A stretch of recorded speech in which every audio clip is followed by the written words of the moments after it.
say say mãi say hoài, say để ta quên nhân tình thế thái, say để ta không yêu chỉ một lần, say để ta quên giấc mơ trong vì ta đã biết là người say chẳng nhớ được, vì ta đã biết là người say chẳng biết sẽ mơ,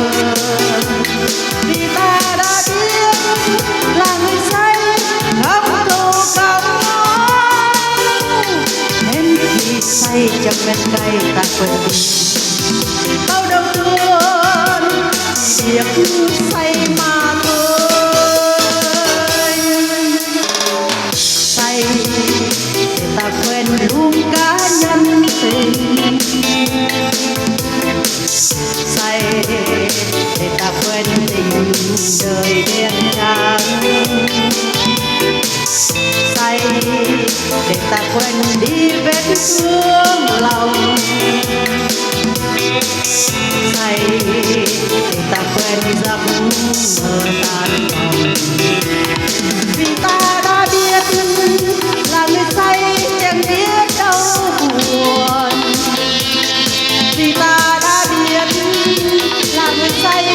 ân oán không màn, vì ta đã biết là người say không sợ cô đơn nên khi say trong men cay ai đâu hay, ai bên ta hay chẳng ai cần ta.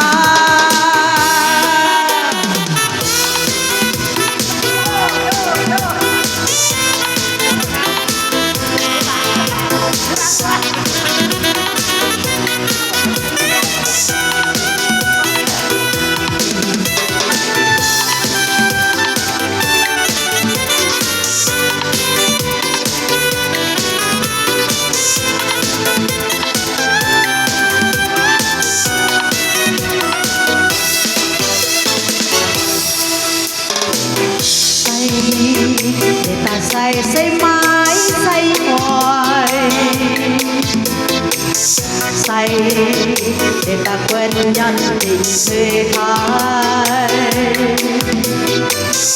say để ta không yêu chỉ một lần, say để ta quên giấc mơ tan vì ta đã biết là người say chẳng nhớ được gì, vì ta đã biết là người say chẳng biết ghen hờn, vì ta đã biết là người say không thù không oán nên khi say trong men cay ta quên đi bao đau thương